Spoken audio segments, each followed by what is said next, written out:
You know, every once in a while in the blade community, a knife will come out that will be a first for that knife company. You know, it'll be maybe the first open assisted knife that that company is offering, the first flipper design knife that that company is offering, or this particular steel, or, you know, whatever it may be. And that's what we're looking at here today. Today we're looking at the very first flipping knife that has a flipper on it that Benchmade has ever produced. This is the Benchmade 300-1 axis flipper. That's what we're looking at here today.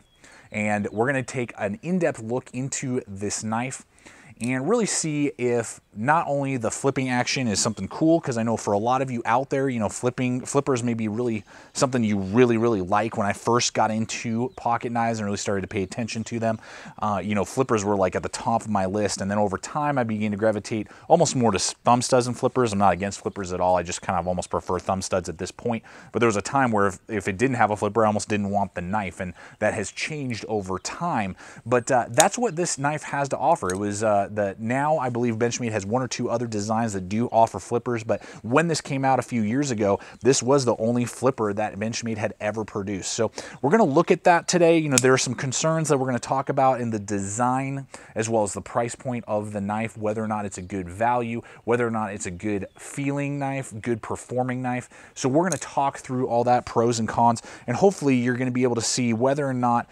Benchmade, just because they're offering a new design feature, whether or not that is going to help the knife, hurt the knife, if maybe they did the flipper feature right, but maybe missed on some other stuff. We'll talk about that in this video. So with that being said, folks, let's go ahead, hop to it, check out this Axis Flipper 300-1 and see what it has to offer.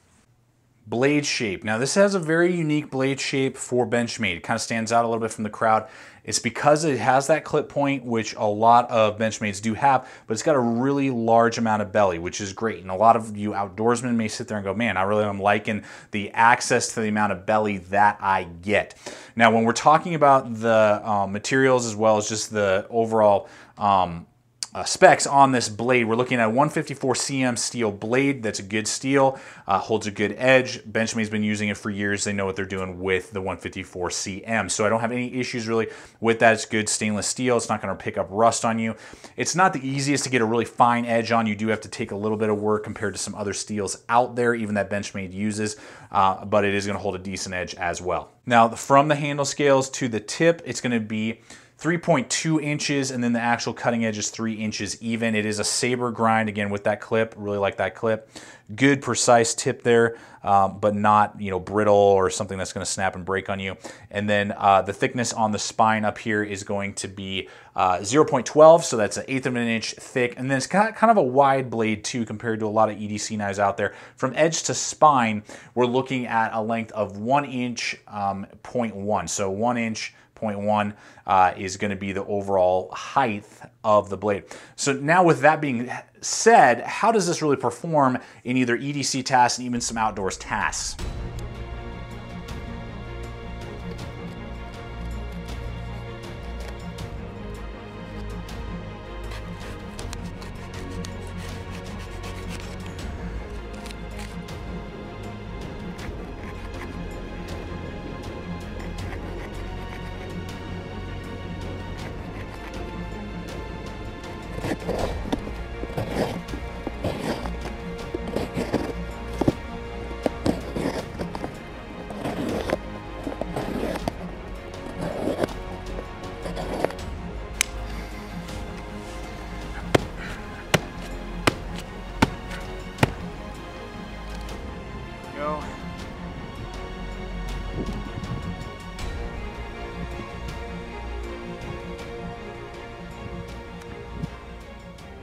So there you have it. I mean, it's pretty easy to see that this is a very good blade. The blade performs well with the height of the overall blade, with the saber grind 1/8 of an inch thick. That's very reminiscent of most of Benchmade's medium to large size folders. So it's going to perform well in basically any folding knife task or EDC task you would expect a Benchmade knife to do. Now, as we've touched on, what really makes this stand out from the crowd is the flipper. Most Benchmades do not offer that. I think they are starting to do that with some of their knives now, but when this came out, I believe this was kind of a big deal because it was their first flipping knife. When we look at the two deploying actions, first off for the finger flipper, good jimping there, not sharp at all, nice and pronounced, very easy for you to grab, and very easy for you to flip open the blade. So those of you who have been digging flippers or you're just really into flippers, there are zero complaints. I have no complaints with this flipper, and without even flicking my wrist, you can see it just fly right open, just zooms on those brass and bronze bushings. If I jerk my wrist just a little bit, bam, I can get that thing to flip right out. And then if you are more the thumb stud guy, still great. They have the very generic thumb studs you know on most Benchmades, which work great, scalloped on either side, which makes it very easy for you to grab and actuate and then close that thing right back up. So regardless if you do want to use the flipper or the thumb studs, they both work in unison great. And the axis lock, I don't want to take a ton of time on it. It's Benchmade's well-known lock. Never had any issues with it. Great performer, fun locking mechanism. You got the two little bars here that work in unison, that when you remove them, the blade disengages. And you're able to collapse it, flip it open, real nice. You can even pull it back, close it without even touching the blade, or pull them back, flip it open and try and catch it. So great locking mechanism, zero complaints with this knife, with all the stabbing tasks and harder use tasks that I put this through. And I have many Benchmades and never had a fail, never had a problem. So now there are the two versions. This is the newer version, the Axis 300-1, and then there is just the original 300.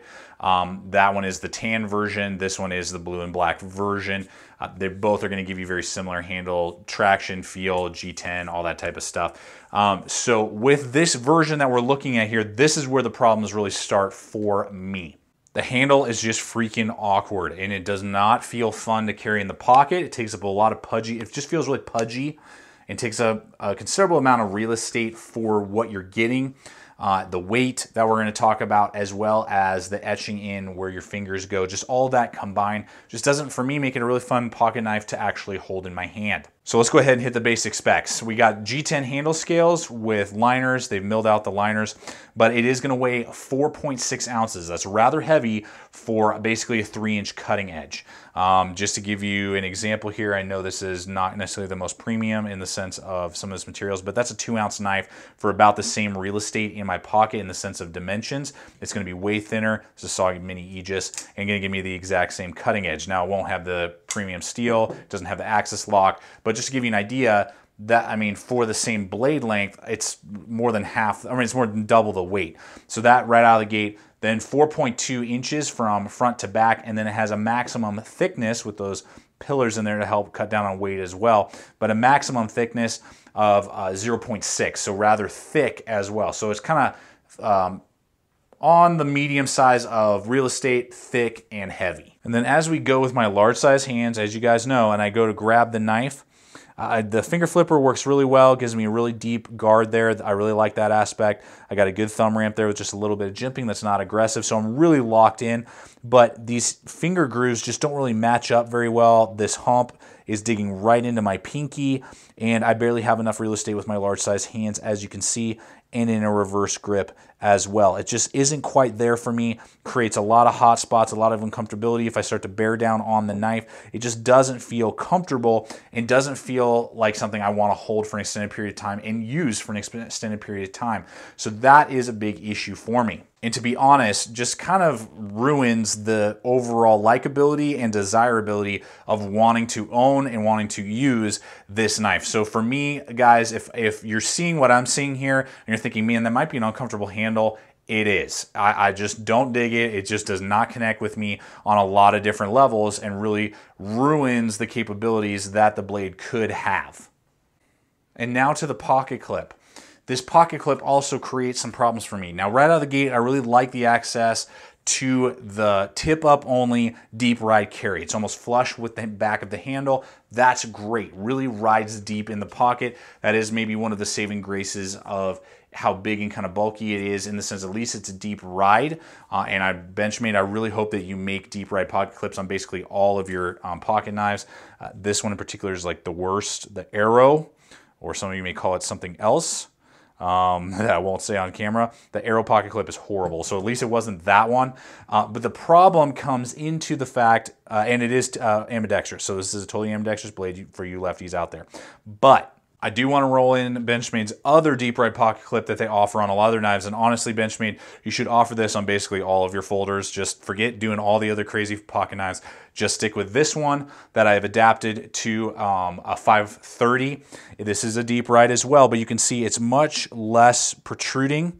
It's all rounded and just is really nice and sleek. This guy is really large, is further off the handle, all the edges are sharp, and it's got a big catch right here. So that actually ends up biting into your palm as well as catching onto things. So it's a lot larger and more obtrusive than invisible in your hand and on your pocket. So that's why I actually don't like this handle, the pocket clip, and it doesn't help the handle any either. So it's creating even harder hot spots, even more uncomfortability than if they had just used this pocket clip right here. And to my knowledge, when I line these up, these are not interchangeable. So if you're wondering about that, like, oh, I have this and I just want to switch the pocket clip, it won't fit on their other deep red pocket clip. The holes are a little too wide from what I'm seeing. But just take that into consideration as well when you're considering carrying this knife.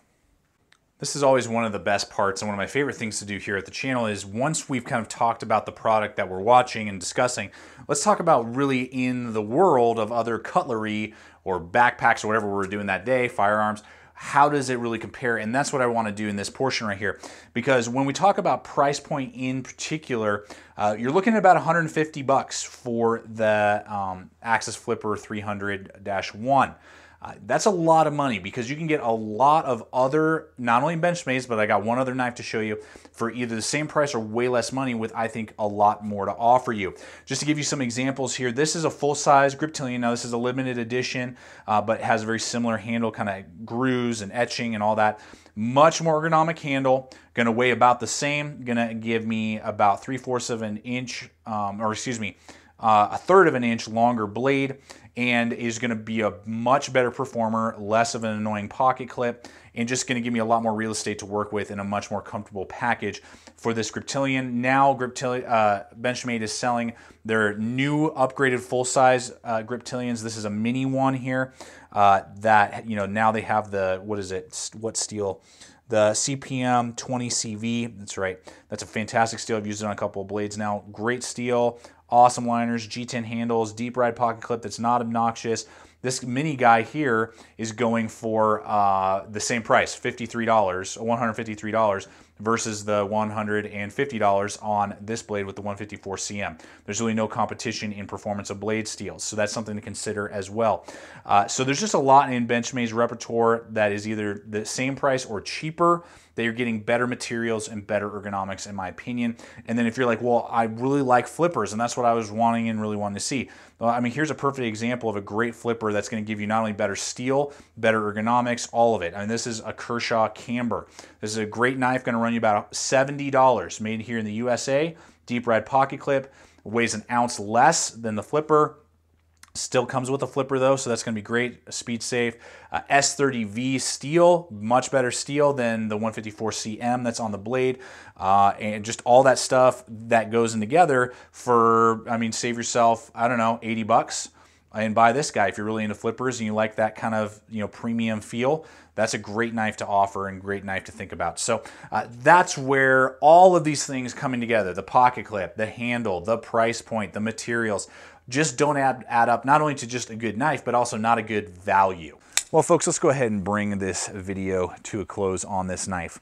You know, I think this knife had a lot of potential going into it, and I think just with the price point and handle construction, they just kind of were swinging for the fence and missed it, in my opinion. You know, they could have really done some great stuff with it, and just kind of feels like a stegosaurus, if you will. You know, all these humps in here, very prehistoric, and just don't really connect with me on an ergonomic level. And then on top of that, particularly in this day and age, what Benchmade is producing at similar price points, it just doesn't make sense for me to want this Axis flipper in my collection. So hopefully this video has just shown you the pros and cons of this knife, whether or not it would be a good knife to implement into a system that you're building in a folder, you know, capacity, or if there's other stuff on the market. Obviously you guys got to decide that, but hopefully this video has pointed you in the right direction. As always, thank you so much for checking out the channel, guys. Please subscribe, comment, like, share this video. Love to hear your guys' thoughts. Check us out on all the relevant social media. It's a great way to see what's up and coming. And always remember, stay equipped, stay prepared. We'll see you out there.